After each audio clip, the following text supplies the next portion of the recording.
अगर आपको अध्यात्म की ऊंचाई पर चढ़ना है तो एक शब्द याद कर लीजिए, सहनशीलता। पति वो अमृत पद का अधिकारी हो जाता है जो आए हुए सारी व्यथाओं को, दुखों को मौन होकर सह लेता है। वो भगवान को प्राप्त होता है। जहां कोई कष्ट होता है, यम ही न व्यत्यंते थे पुरुषम पुरुषम सम दुखा सुखाधीनम स्वमृतत्वाय कल्पते। हमें सहना है, हमें भगवत प्राप्ति करनी। अरे छोड़ो, इसने मारा, इसका कर्म जाने, चलो आगे, चलो आगे बढ़ो। भूख प्यास गर्मी सर्दी मान अपमान दुख सुख, ये सब इस मार्ग के यात्री को मिलते ही है। और जो इसको सह गया वो जगत पावन करने वाला महात्मा बन जाता है। वो मम भक्ति युक्तो भुवनम पुनात, लोक के लोक को पावन कर सकता है जो भगवान के चरणारविंद में अपने चित्त को अर्पित कर दिया। इसलिए दुख ही हृदय, चाहे जितना दुख पड़े प्यारे, किसी से मत कहो, किसी से मत, चुपचाप मौन होकर सह जाओ। तुम्हारा स्वामी विधान करके तुम्हें दुख भेजा है तो बहुत बड़ा उसमें कोई सुख है। वो मंगल भवन है, तुम्हारा मंगल होने नहीं दे सकता। दिखाई दे सकता है कि अब अमंगल हो गया हमारा, अमुक अमुक अमुक, कुछ नहीं। धैर्य पूर्वक अपने मार्ग में सीधे चलते रहो। उसका विधान आया है, वो दुखद हो या सुखद, सुखद है तो हर्षित मत हो, दुखद है तो शोकित मत हो, आगे बढ़ो। देखो ये अध्यात्म है। ये कमर कस लो कि इस जन्म में मुझे इस भव समुद्र से पार होना ही है। ये जो कमजोर दिल के होते हैं ना, अनुकूलता जहां मिली तो बोले जब से हमने भक्ति शुरू की सब काम चकाचक बन रहे। ये भक्ति का फल नहीं है, भूल मत करना। ये तुम्हारे सुकृत चल रहे हैं इसलिए है। और जिस दिन दुष्कृत का फल आएगा उस दिन भक्ति करते हुए भी कदम रखना मुश्किल हो जाएगा। पग पग पर तुम्हें दुख मिलेगा। इस सिद्धांत को समझ लीजिए तो कभी आप निराश नहीं होंगे, शूरवीर होकर आगे बढ़ते रहेंगे। जो हमारी भक्ति है नई फसल है, और इस फसल की जो आनंद वृत्ति है वो भगवदानंद है, ज्ञानानंद है, अखंडानंद है, प्रेमानंद है। वो ये भोगानंद नहीं है, विषयानंद नहीं कि भगवान की बड़ी कृपा जो चाहो वो भोग मिल गए। ये सुकृतों के फल है। ये सुकृत और दुष्कृत दोनों को यही नष्ट कर दो और निकल चलो भगवान की परम धाम में, जहां नित्य सेवा सुख का आनंद सहचर्या ले रही है। श्रीपाद कह रहे संतर्जयस ताड़यन, कोई मुझे बहुत डांटे भर्त्सना करे और ताड़यन पिटाई भी कर दे, मुझे कुछ कभी शिकायत नहीं करनी प्रभु से। देख रहे हैं ना, वो उन्होंने विधान किया है ना कि इसको पीटो, तो हम चुपचाप पीट लेंगे, किसी से नहीं कहना। रहीमन मन की मन व्यथा रखिए मन में गोए, सुनिठ ले हैं लोग सब बांटने। इसीलिए असंगो हम, असंग किससे कहें अपने दुख सुख की बात। अपना दिल तो दिलवर को दे दिया, जो बीते सो दिल तो उनके पास है, वो तो जाने दुख सुख की बात, हम क्या जाने। हम तो बस आपके हैं। मौन, अपने विषय में न सुख की बात करें न दुख की। मौन बात करें तो प्रभु की करें, नहीं तो मौन मान लीजिए। अगर ये मौन आप धारण कर लेंगे तो निकल जाएंगे माया से, नहीं तो किसी की निंदा कर देंगे, किसी का ऐसा कटु वचन बोल देंगे, परुख वचन बोल देंगे, भजन छीण हो जाएगा, भजन करने की वृत्ति नष्ट हो जाएगी। सैकड़ों लोगों के प्रश्न है कि पहले भजन अच्छा होता था अब नहीं होता। उसमें दो बातें होती है, एक तो भजन की ऐसी भूख बढ़ गई है कि अब उतने भजन से नहीं और भजन होना चाहिए, ये उत्तम महापुरुषों की कृपा पात्र भक्तों की वृत्ति होती है। और एक होता है कि आपसे वैष्णव अपराध बन गया, कुसंग हो गया, इस कारण से ऐसा। अगर आपके हृदय में कोई दोष वृत्ति नहीं हो, फिर भजन में ऐसा लगता है कि मेरे से बहुत कम भजन होता है, वैसा भजन नहीं होता जैसा होना। ऐसा बड़े बड़े महापुरुषों को भी अनुभव होता है। ये कोई निंदनीय बात नहीं है, वंदनीय बात है। पर वास्तविक यदि भजन नहीं हो रहा है, वास्तविक यदि आपका रुक गया है आनंद, तो आप ढूंढ लीजिए आपका भोजन गलत है, आपका संग गलत है, आपने कोई वैष्णव निंदा की है। बस यही कारण है, यही खोज लेना, यही सुधार कर लेना। किसी से क्षमा याचना की जरूरत नहीं, अंदर देखो और आचार्य गुरु से प्रार्थना करो, सब ठीक हो जाएगा। बड़े कृपालु हैं, जिन्होंने अपराधी मुझे जैसे को घसीटा तो अब अपराध बन जाएगा तो थोड़ी छोड़ देंगे वो। विश्वास कीजिए, उन्हीं से प्रार्थना कीजिए, नाथ यदि आपको अपराध मोचन कराना है तो भेज दीजिए मुझे उसके पास, या उसको बुला दीजिए, मैं पैर पकड़ लूं, हाथ जोड़ लूं, यदि अपराध बन गया है। और यदि आप चाहें तो आप क्षमा कर दें, आगे से सावधान रहेंगे। बड़े कृपालु हैं प्रभु, क्षमा कर देते। भजन की वृत्ति को रुकना, ये सहन मत कीजिए। समय नहीं है कि आज नहीं तो कल भजन चल पड़ेगा, नहीं, तुरंत वाचिक में आ जाइए, तुरंत वाणियों का गायन कीजिए, नाम कीर्तन कीजिए, ढूंढिए अपराध क्या बना जो आंतरिक हमारा भजन रुक गया, और प्रभु से प्रार्थना करके उसको चलवाइए। वो बड़े कृपालु है, क्षमा कर देंगे। अगर आपने प्रगट में किसी का अपराध किया और वो उपस्थित हो तो जाओ, उनके चरण पकड़ो, उनसे प्रार्थना करो। भजन का रुकना सहन मत करो। बहुत कठिन है भजन करके भगवत प्राप्ति करना। वो हमारे अंदर सरलता पूर्वक भजन चल रहा है, उसको बचाओ। किसी की निंदा मत करना, किसी की अवहेलना मत करना। तुम्हारी कोई निंदा करे, तुम्हारी अवहेलना करे, सह जाना, कह रहे हैं इसमें कह रहे हैं संतर्जय ताड़यन बंधनन। यदि वो कहीं मुझे बांध दें, मैं बंधना भी स्वीकार कर लूंगा। ऐसा भक्तों को कोई बांधता है क्या? हाँ, बांध देते हैं।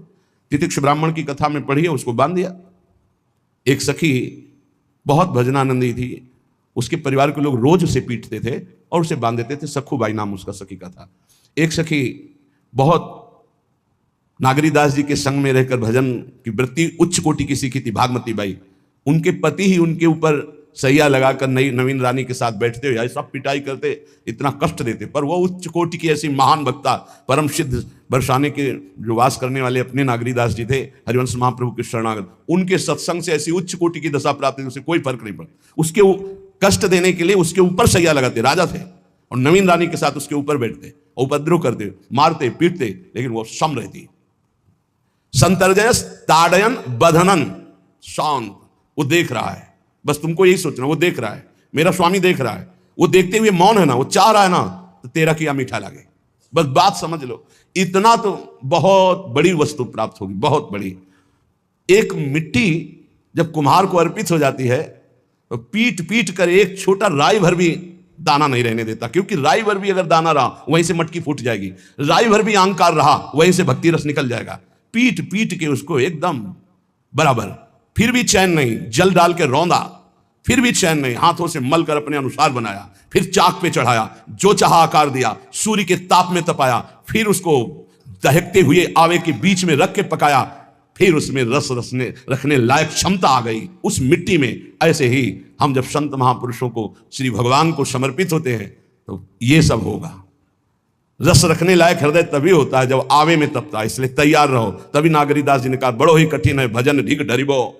एक सूरवीर योद्धा की तरह जैसे उसके अंग घाव से युक्त होते हैं, वो कदम पीछे नहीं आगे ही बढ़ाता है, ऐसे भजनानंदी चाहिए। चाहे मुझे चोर कहा जाए, पतित कहा जाए, गाली दिया जाए, मुझे मारा जाए, बांध लिया जाए, तो भी मैं भगवान पर दोषारोपण नहीं करूंगा। मैं यही निश्चय करूंगा, प्रभु मेरे देख रहे हैं, जोई जोई प्यारो करे सोई मोहि भावे, उनका विधान परम मंगलमय है। अंतः क्लेश मतीव दुस्सह तरम प्राप्नोति नाना विधि। मुझे अंदर से भी बहुत पीड़ा दी जाए, काम पीड़ा, क्रोध पीड़ा, लोग बाहर से तो ये दिया जाए और अंदर से भी ये दिया जाए, तो भी हे प्रिया जो आपसे नहीं कहूंगा। प्रेम में कभी शिकवा शिकायत नहीं होती, ना इष्ट से और अपने प्रीतम के विधान से दिए हुए कष्ट को हम दूसरे से कह दें। धिक्कार है हमारी प्रीति को, प्रीतम सहावे और मैं दूसरे से शिकायत करूं? नहीं, हर विधान आपका सहूं। ये प्रेम है मस्ती का, ये लज्जू पंजू ऐसे काम नहीं है इनके। ये तो देखते हैं पैर धर के, अगर गर्म लगा तो हटा लेंगे, मत रखना गर्म ही गर्म है। और छाती मजबूत करके कि आग पे चलूंगा तो पैर रखोगे तो चंदन हो जाएगा आग में भी। पूरे जीवन की बात कह रहा हूं, पूरे जीवन की। सोचो उस समय जब 13 वर्ष की अवस्था है और घर से निकले थे, कोई साथी नहीं है, कोई समझाने वाला नहीं, और आज इतना जीवन हो गया, इसी यार के सहारे हुआ है। इसी यार, ना 1 रुपया कभी था, न रहा है और न रहेगा। प्रेमानंद का 1 रुपया नहीं है, प्रेमानंद की एक वस्तु नहीं, ना रहा ना रहेगा। हाँ, प्रेमानंद की सब वस्तुएं हैं, ना होते हुए भी पूरा विश्व मेरा। क्यों? प्रेमानंद भगवान का है, भगवदानंद को प्रेमानंद कहते। वही संपत्ति जीवन भर एक ही साथी रहा है। और हे नाथ, ऐसी कृपा करना, अब दूसरा साथी बने ना। अब आओ तो मृत्यु रूप में ही आओ, और किसी रूप में मत आना।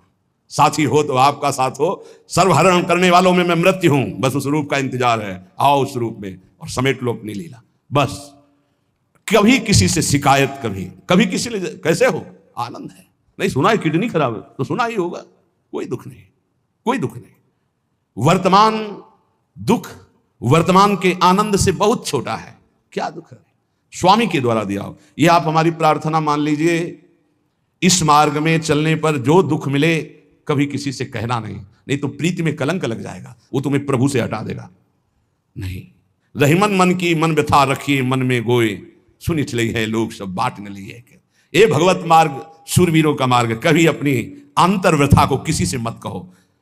जीवन में अगर कोई हमें कष्ट दे रहा है तो हमारा कर्म है, ना कि कोई व्यक्ति। ये बिल्कुल सिद्धांत तक चर्चा समझ लो। वही व्यक्ति जो मुझे द्वेष करता, वही व्यक्ति जो मुझे कष्ट और दंड देता, वही व्यक्ति प्रणाम करके छाती से लगाकर आंसुओं की धारा से अभिषिक्त किया, तो वो व्यक्ति था या कर्म? जब कर्म भोग हो गया तो वही हृदय से लगा के अश्रुधारा से क्षमा कीजिए, बहुत ऐसा नहीं, आप तो बड़ी कृपा की। व्यक्ति कभी कष्ट नहीं देता, मेरा कर्म उसके ऊपर सवार होकर मुझे दंड देता। इसलिए मैं किससे कहूं? अपनी जबान से दांत कट जाए तो किससे कहूं? ये जो दांत, इससे जबान हमारी पीड़ा को किससे कहूं? अपने हाथ से चोट लग जाए किसको कहूं? ऐसे सब आत्मस्वरूप हैं। हमारा कर्म ही उनके ऊपर सवार होकर हमें दंड दे रहा है। इसलिए भाई, श्रीपाद का सिद्धांत जो कह रहे कि अगर भगवत प्रेम प्राप्त करना है तो मुंह बंद। 22 बाजार में कोड़े मारे गए, एक बार भी श्री कृष्ण से नहीं कहा। पूज्य भाई जी महाराज के जीवन कष्टमय है, कभी श्री कृष्ण से नहीं। बाबा नहीं सह पाए, बाबा ने श्री कृष्ण से कहा, श्री कृष्ण चंद्र जी से, ये क्या है, इतना कष्ट क्यों दे रहे हो उनके शरीर को? तो मुस्कुरा दिए, बोले मैं नहीं दे रहा हूं, ये तुम्हारे कर्म का फल भाई जी भोग रहे हैं। ऐसा? बोले हाँ। सीधे अस्पताल गए, भाई जी से कहा, ये आप हमारा प्रारब्ध क्यों भोग रहे हैं? तो कहा, आज ये कौन सा खेल रच रहे हो बाबा, क्या बात कर रहे हो, जीव का अपना कर्म भोगना होता है, किसी और का निजीकृत कर्म भोग? तो उनका आप हमको बहका नहीं सकते, हमें परम तत्व से पता चला है कि आप हमारे कर्म। तो हंस दिए भाई जी और बोले, देखो हमें कोई फर्क नहीं पड़ता, आपको फर्क पड़ जाता। आप चढ़ो, जिस साधना की चढ़ाई पर चढ़ रहे हो चढ़ो, मंगलमय श्री कृष्ण तुम्हारी यात्रा को पूर्ण करें।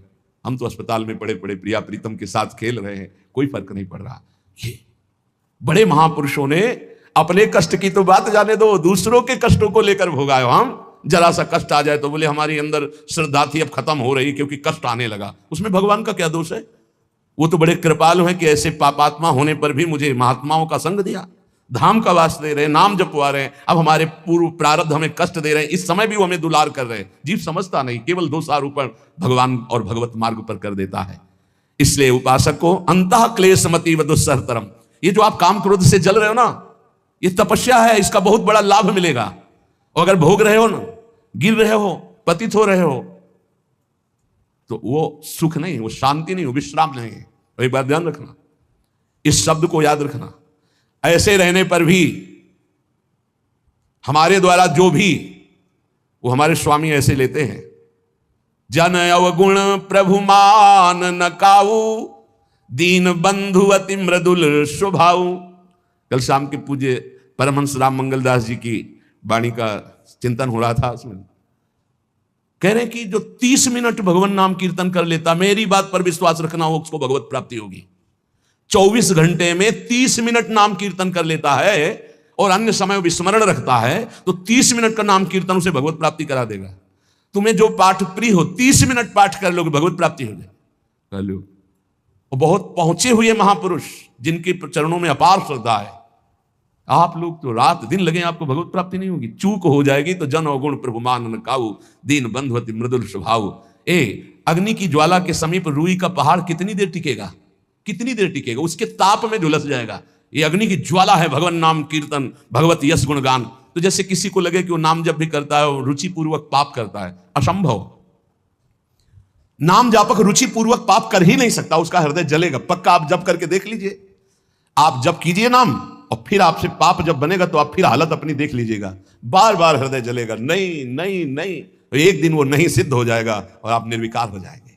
इसलिए अंतः क्लेश, अगर बुद्धि मति वो अति अंदर क्लेश आ रहा है, कभी काम आ रहा है, कभी क्रोध आ रहा है, कभी लोभ आ रहा है, कभी मोह आ रहा है, ये आता रहेगा जब तक भगवत साक्षात्कार नहीं होगा। ऐसा मत समझो कि 2-4 महीने जब करेंगे तो हम सिद्ध हो जाएंगे, ये आता रहेगा। ये बहुत भागवतिक शक्ति से संपन्न है विकार, कोई साधारण नहीं है कि तुम माला जपोगे वो नहीं आएगा, माला जपते समय ही आएगा वो। ये भागवतिक शक्ति से संपन्न, काम क्रोध लोभ मोह, तब त्रिभुवन को परास्त कर रहे हैं। ये भगवान के पावर से शक्तिमान है। तुम्हारा अहंकार जब गलित हो जाएगा तो इनका आना ही बंद हो जाएगा। जब तक अहंकार रहेगा तब तक ये आते रहेंगे। तो जो तुम्हारे अंदर जलन हो रही, मत कहो किसी से, सह जाओ, यही तपस्या हो जाएगी, यही भगवान की प्राप्ति का हेतु हो जाएगा। प्रभु के लिए थोड़ा कष्ट सहकर आप आगे बढ़कर देखिए वो कितना आपको प्यार देते हैं। यही कष्ट सहना है, आंतरिक विकारों को सहना, बाहरी प्रहारों को सहना, कभी किसी से ना कहना, ये भक्तों का स्वभाव। मौन, इसीलिए वाणी से मौन, कुछ ना बोलना। हमने एक संत भगवान को देखा, 22-23 वर्ष पहले वृंदावन में, कच्चा मार्ग था, एक बोरा रखते थे ऐसे, पागलों जैसा भेष था। तो जब रात्रि के 11 बजे वापस यमुना किनारे से प्रसाद पाके यमुना किनारे गए, यमुना किनारे से जब लौटते थे तो उनको देखते थे अकेले बैठे रहते थे। उनकी मुद्रा देख के लगता था भगवदानंद में डूबे हुए हैं। नजदीक बैठे, बोरा उठाया, चल दिया। अमित पीछा छोड़ने वाले थे नहीं पीछे, तो उनका क्या बात है, क्यों पीछे हो? अब संत वेश हमारा भी तो मर्यादा से ही बोलेंगे, वो कुछ नहीं, केवल जानना चाहते हैं आपको। तो कालीदह की इधर एक तमाल का पेड़, जो श्वेत रंग का एक वृक्ष है, उसका मुझे नाम नहीं याद आ रहा, गुलर जैसा, और वो तमाल में लिपटा हुआ अब भी है। दाहिनी तरफ है ये जो खाली जगह पड़ी ऊंची, जो अपने दाहिनी तरफ बर्फ फैक्ट्री के आगे जाते हैं, उसी के नीचे बैठ गए। तो हमने पूछा, आपकी स्थिति देखकर मुझे लगता है आप हर समय भगवदानंद में डूबे रहते हैं। बोले जब लगता है तो प्रश्न क्यों करते हो? हम कहा आपकी वेशभूषा देखकर। तो बोले जगत से बचने के लिए ये वेशभूषा है। एक बोरा ऐसे जैसे कोई बीनने वाले होते हैं, कबाड़ बीनने वाले, ऐसे बोरा ऐसे रखे थे, गमछा लगाए हुए थे, पूरा शरीर खुला, कोई साधु का वेश नहीं, कोई चिन्ह नहीं, और उनकी स्थिति भगवदानंद में थी। उनका ये किसके उपदेश, किस मार्ग के उपदेश, किस इष्ट की आराधना से आपको ऐसी स्थिति प्राप्त हुई? बोले प्रथम पूज्य श्री स्वामी राम सुखदास जी महाराज का सत्संग हुआ, इष्ट देव श्री कृष्ण, इष्ट ग्रंथ गीता, उसी की कृपा से मुझे ऐसा, मैं भारत के हर तीर्थों में वास करता हूँ, भ्रमण करता हूँ, असंग रहता हूँ, और यही वेशभूषा रहती है बड़ा अंदर से। तो भोजन प्रारब्धवशात जो सामने आ जाता है उसे पा लेता हूँ, नहीं आता भूखा रहता हूँ। तो कहा अगर हम मधुकरी ले आवें कभी आप जैसे तो पा लेंगे, बोले दे देंगे तो पा लेंगे। दूसरे दिन मधुकरी लेकर रोज हमारी उनके चरणों में श्रद्धा, क्योंकि उनका रहना और चिंतन दोनों, रहनी और चिंतन बड़ी प्रशंसनीय, जो वीतराग परमहंस हो गया अक्षर सा वैसे, कुछ पास नहीं, केवल बोरा, वो नाटक के लिए बोरा कि कोई समझे कबाड़ बिनने वाला, और एक गमछा ऐसे रंग बिरंगा, बस कुछ नहीं, कोई भागवतिक चिन्ह नहीं। एक दिन देखा वो बड़े मक्खियां भिन भिना रही, तो नजदीक गए, क्या होगा? चुप जाओ। कहा बोलिए ना। बोले वमन और शौच दोनों हो रही है, शरीर बिगड़ गया है। तो हम कहा औषधि के लिए हम व्यवस्था, बोले इसीलिए कह रहा हूँ आप बच जाइए। तो हम कहा हमें बता तो दीजिए क्यों नहीं? तो बोले आया हुआ प्रारब्ध है, इसको हंस के भोगना है। ऐसे कोने में साइड में ऐसे पेड़ के किनारे पड़े, 2-4-10 दिन जो भी व्यवस्था उनकी बनी, फिर वो हमको दर्शन नहीं मिले, अन्य तीर्थों में चले गए होंगे। ऐसा महापुरुष, क्या हम अपने शरीर को इतना प्यार करें कि भगवान से श्रद्धा हो जाए, भक्ति मार्ग में हम लड़खड़ा जाए? फिर सत्संगी किस बात का? ये पक्का समझ लीजिए, ये जो भगवत मार्ग है ये शूरवीरता का मार्ग है, सहन करने का मार्ग है। जितने भी महापुरुषों के चरित्र हैं आप पढ़ करके देख लीजिए, भगवान के चरित्र से भी ज्यादा लाभ भक्त चरित्र सुनने से इसलिए होता है कि हमको लगता है कि हमारे जैसा जन्म लेकर इतना कष्ट सहकर इस ऊंचाई पर पहुंचे, ये बड़ी बात है कि वो जीवत्व से हमारी तरह पैदा होकर ईश्वत्व को जाता है। इसलिए भक्त चरित्र में विशेष बल हमको प्राप्त होता है। क्या क्या कष्ट सहते, और आप खुद देख लीजिए, आपको जितना कष्ट है उससे बड़ा सुख है कि नहीं, अंदर देख लीजिएगा तो इसी से अनुमान लगा लीजिए, जितना बड़ा कष्ट उससे कई गुना बड़ा सुख भगवान देते हैं, तभी वो उनका यश गाते रहते हैं। ऐसे थोड़ी होता है कि हमारे भगवान का हम भजन करते, हमारे साथ न्याय नहीं हुआ। न्याय तो सही बात नहीं हुआ, नहीं तो तुम्हारी दुर्गति हो जाती। सही बात में उन्होंने न्याय नहीं किया, पक्षपात किया है तुम्हारा। अगर वो सही न्याय करते तो ईमानदारी से कहते हैं, केवल नरक के कीड़ा ही बनना पड़ता और कुछ नहीं है। खूब देख लो, डबल चेहरा होता है, एक सामने का चेहरा देख रहे हो और एक एकांत का चेहरा होता है, डबल चेहरा होता है। और भगवान डबल रखो चाहे तिबल, सब देखते हैं, सब हम बैठे हुए देख लो ईमानदारी से वृंदावन की भूमि में। एक चेहरा है जय श्री राधे, और एक चेहरा है जो राक्षस है अंदर बैठा। देख लो, अंदर देख लो, बिल्कुल इस समय सीसी कैमरे में हो, अंदर देख लो, एक राक्षस बैठा है, और उस राक्षस ने जो जो करवाया आप लिखो रजिस्टर में, तुम्हें याद है जितना, और इसके बाद आप न्यायाधीश बनो, फिर आपकी क्या दुर्गति होती उसका। इससे ऐसे होता है, हे प्रभु तब इतना इमाम मचता है, तब उनकी कृपा नजर आती है। ये बोले भगवान ने न्याय नहीं किया, हम कहते हैं सच्ची बात तुम कह रहे हो प्यारे, न्याय नहीं किया इसीलिए बचे हुए हो। अगर वो न्याय कर देता, पक्षपात न लेता तुम्हारा, तब तुम्हारे होश उड़ते, चाहे जो कोई हो, अपना रजिस्टर जांच के देख लो। इसलिए कहते हैं कि सबकी जीवनी शुक्ल पक्ष की लिखी जाती है, कृष्ण पक्ष की तो केवल उसी की छाती जानती है, दूसरा नहीं। हृदय में जितने विकार, हृदय में जितना अंधकार, हृदय में जितना कूड़ा करकट, वो तो हम जानते हैं कि हमारी स्वामिनी की कृपा ने कितना निर्मल किया है। तब उनकी स्वामिनी जू मुझ जैसे अपराधी के अपराधों का विस्मरण करके आप ऐसी कृपा। तो आपको लगता है कि संतों की एक दैन्य भाषा होती है, नहीं, ईमानदारी से संत कभी झूठ नहीं बोलते। जैसे कह रहे हैं कि मौसम कौन कुटिल खलकामी, तो अंतर यह होता है कि आंख में जैसे थोड़ा पड़े तो बहुत बुरा लगता है, और पीठ में इतना बड़ा तिनका चला जाए तो कुछ समझ में नहीं आता। संतों का हृदय आंख जैसा होता है, थोड़ी सी भी गलती में हाय हाय मच जाता है, धिक्कार है तुम्हारे जीवन को, अपने को तुम क्या समझते हो, क्या है तुम्हारे अंदर विचार। और जो मलिन अंतःकरण वाला था, भारी भारी पाप करके भी उसको पश्चाताप नहीं होता। संत जनों को एक पाप की जरा सी वृत्ति की आभास स्फुरना, वो पूरा पाप नजर आने लगता है उनको, क्योंकि इतना निर्मल हृदय होता है। तो सच्ची कहते हैं कि जैसे घोड़ों की लगाम पकड़े हुए श्री कृष्ण अर्जुन की बैठे हैं, ऐसे अपने भक्तों की लगाम पकड़कर बैठ जाते हैं, तो यात्रा अध्यात्म की ऊंचाई की चलती, किसी की सामर्थ्य नहीं। इसलिए सब भक्त ऐसे तो आपको मिलेंगे। जहां सामर्थ्य की बात है वहां केवल श्री भगवान की कृपा है। इसलिए बाहर की पीड़ा और अंतर की पीड़ा अपने प्रीतम के द्वारा दी हुई मानकर सह जाओ, तो आगे प्रीतम तुम्हारा स्वागत करने के लिए खड़े, पक्का समझ लेना, पक्का। और वो देंगे ये पीड़ा, क्यों देंगे? इसी पीड़ा में पता चलता है कि तुम्हारे मन की सुई किधर जा रही। प्रताप राय जी महाभागवत थे, बड़ा चरित्र है।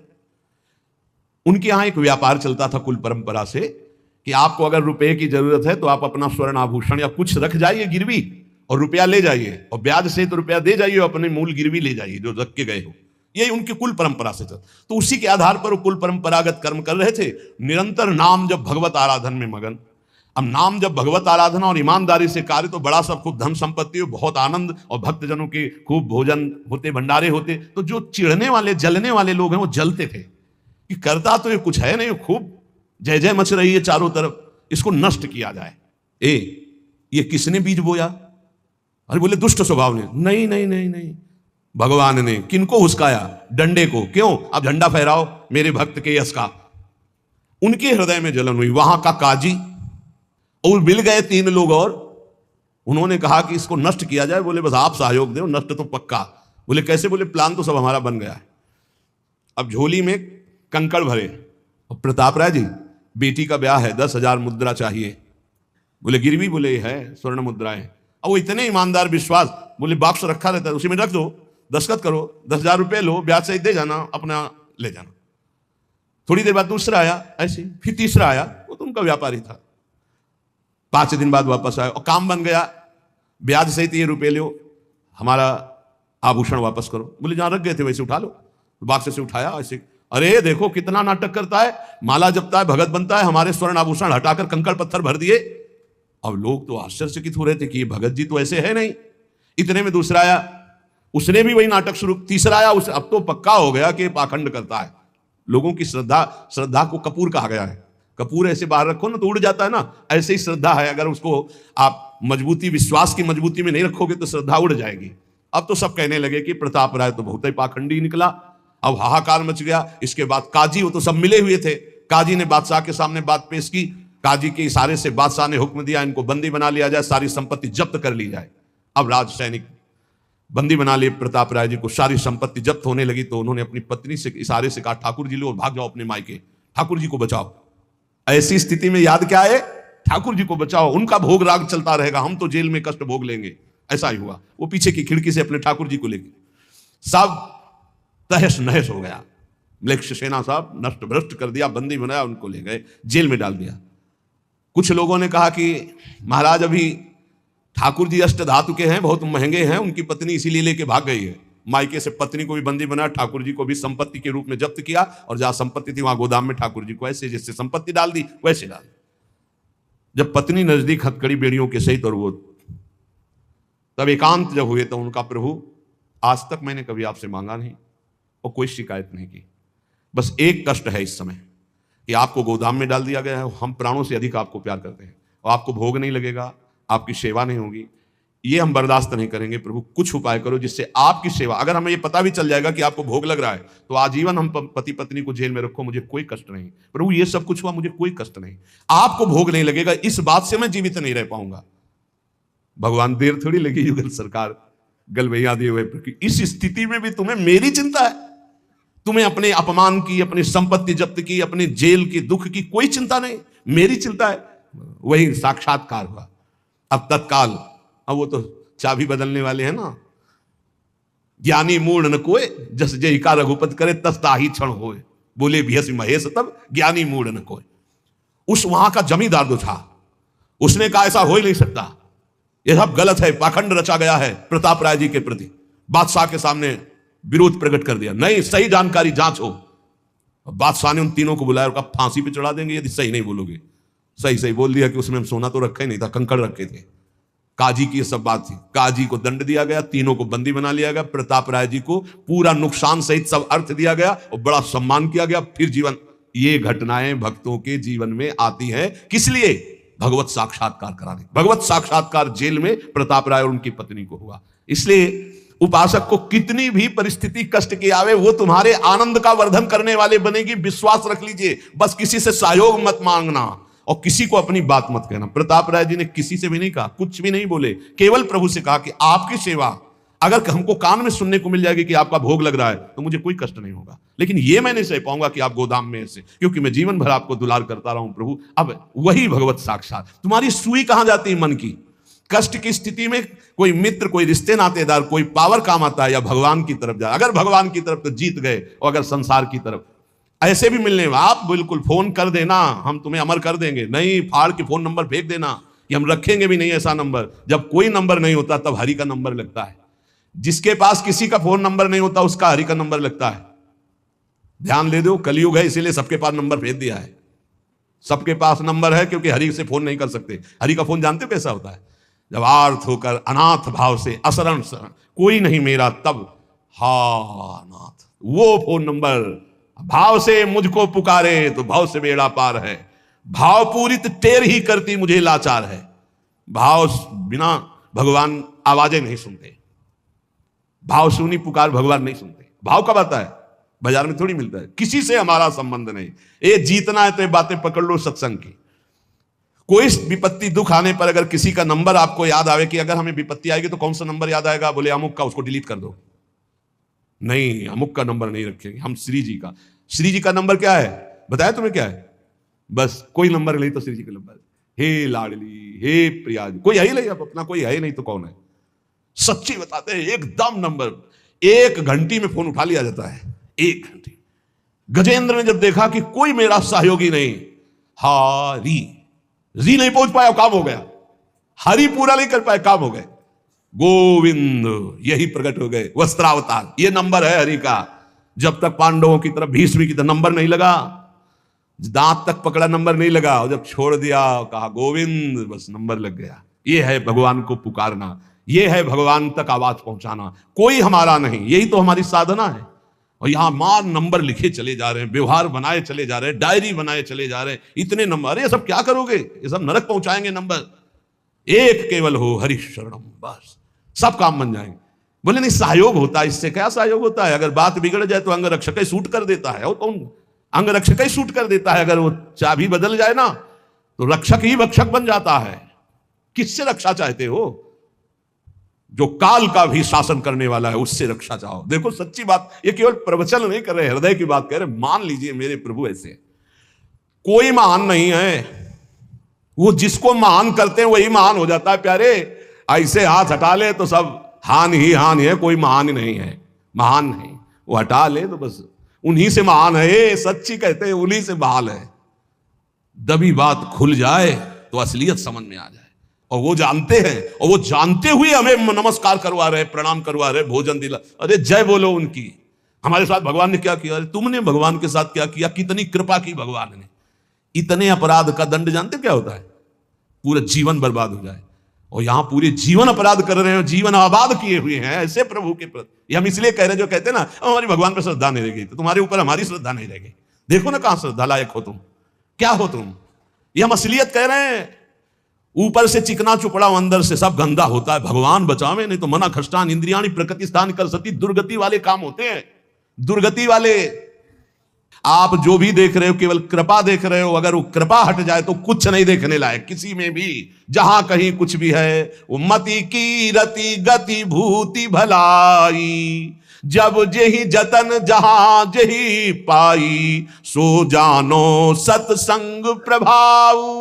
लो कहूं वेद न आन उपाऊ। इसलिए हम कहते हैं ये मत कहो मुझे भगवान पर श्रद्धा नहीं रह गई। भगवान की इतनी कृपा है, हम कैसे तुम्हें बताएं। कृपा ही कृपा है कि वो न्याय ठीक से नहीं करते। किनके साथ? एक बार जो कह दे राधा, एक बार हरि, एक बार कृष्ण, तो पक्षपात ले लेते हैं। अगर पक्षपात ना लेते, ठीक से न्याय करते, तो करोड़ों कल्प रौरव नरक मिलता, फिर भी उद्धार नहीं होता। इसे आचरण सबके अंदर है, देख लो। 15 मिनट के अपराध से जीवन भर आपको भारत की जेल में सड़ना पड़ेगा।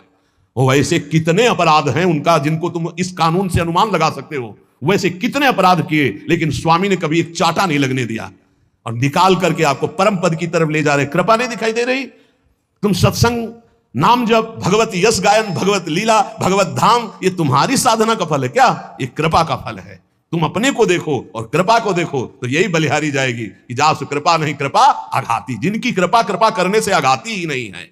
इसलिए अंतः क्लेशमति व दुस्सहतरम प्राप्नोति नाना विधि, नाना विधान से यदि अंतर बाहर कष्ट मिले तो चुपचाप सह जाना, राधा राधा राधा, आगे बढ़ोगे तो भगवत प्राप्ति हो जाएगी।